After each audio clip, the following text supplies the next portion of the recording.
My heart is still racing. Oh my gosh, I cannot believe all the things that happened in this episode, the season finale of The Following. Hey guys, and welcome back to Kellie TV. I was so nervous last week because I was really worried for Mike's safety, but I had a good feeling that Mike was gonna live, and I was right. But boy, that show started off with a blast, and instead of shooting Mike, Joe quickly shot Preston, that preacher's son who unfortunately took his own life in the last episode. So just a really bad day for those two. Oh my goodness. But I'm just wondering, like, why did Joe not kill Mike? I mean, the chance has been there before. What's the deal with Mike? Is there something more here? Some of you have hinted at me that you think Mike may be connected to Joe in some way. What do you guys think? Leave your comments down below. So Claire is in captivity with the creepy twins.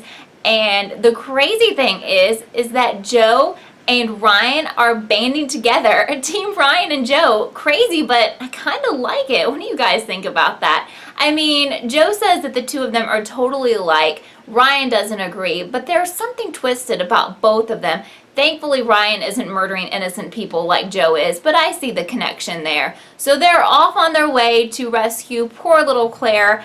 And out of nowhere, this totally caught me off guard. Someone rams them from behind, and it looked pretty serious for Ryan.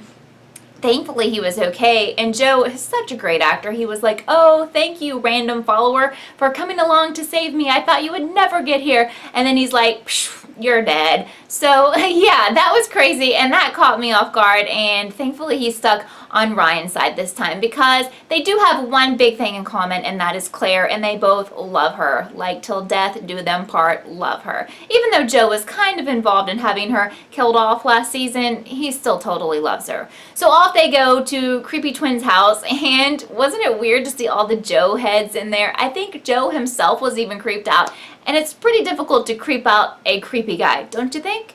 Anyway, so the twins wanted them to come to a family dinner, and if it was going to be anything like that family dinner with dead Mandy, I don't want to go anywhere near that. I was kind of thinking that dead Emma might show up, but that wasn't the case. They just wanted to totally harass Ryan and Claire and Joe as they held them captive at their family dinner table. Thankfully, Joe was able to sneak a knife, and I knew that would come in handy.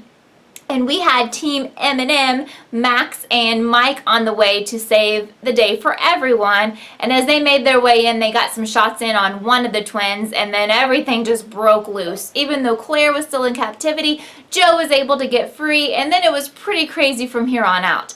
I was so excited to see the twins getting shot. I'm not gonna lie, they're super creepy, and I was really hoping that they would both not make it through this episode. So we had one down, and then we had Mike down, and I was like, no, he barely made it through the early part of this episode. Don't let Mike die. Max was super concerned because, you know, they've had a thing going on for most of the season. It just wasn't verified until, well, we'll get to that in just a second. But anyway, Mike was totally fine. We got one twin down, the other twin totally freaking out, and didn't you love it when Mike confessed to killing Lily to the twins? Oh my gosh, what a great moment. All along they thought that Ryan was the one who did it, but they were wrong.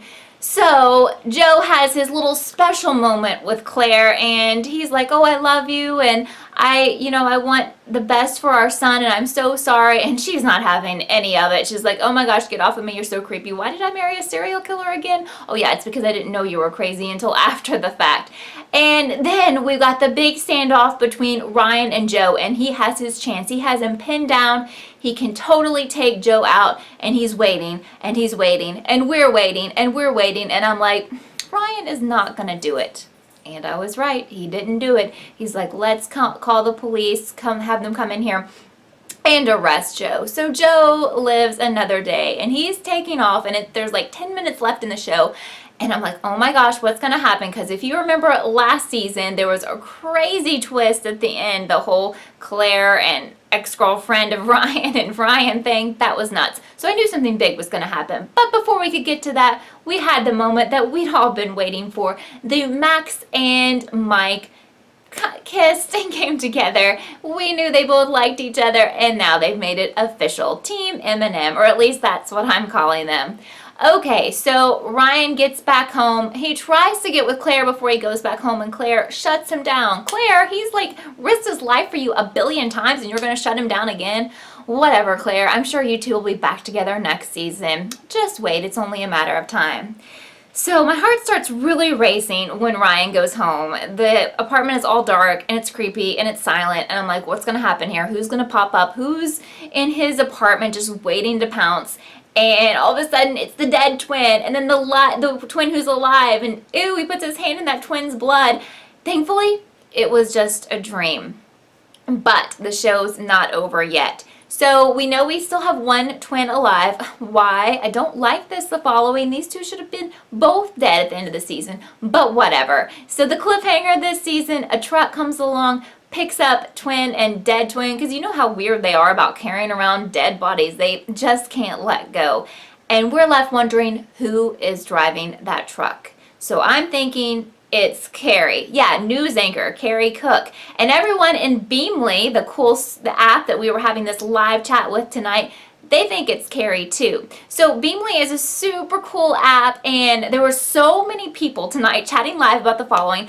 I seriously could not keep up to respond to everyone, but I managed to do it, and I had a blast doing it. And even though tonight is the season finale of the following, I'm going to be back on Beamly and right here on YouTube with reviews of the next season of The Bachelorette and America's Got Talent. So please join me on Beamly. I'm going to put links to those two rooms down below and the following room so you can catch up on what you might have missed out if you didn't join us tonight. But you need to check out Beamly because it's so much fun, and I can't wait to chat with you guys who are fans of The Bachelorette and America's Got Talent. I'm so excited for that.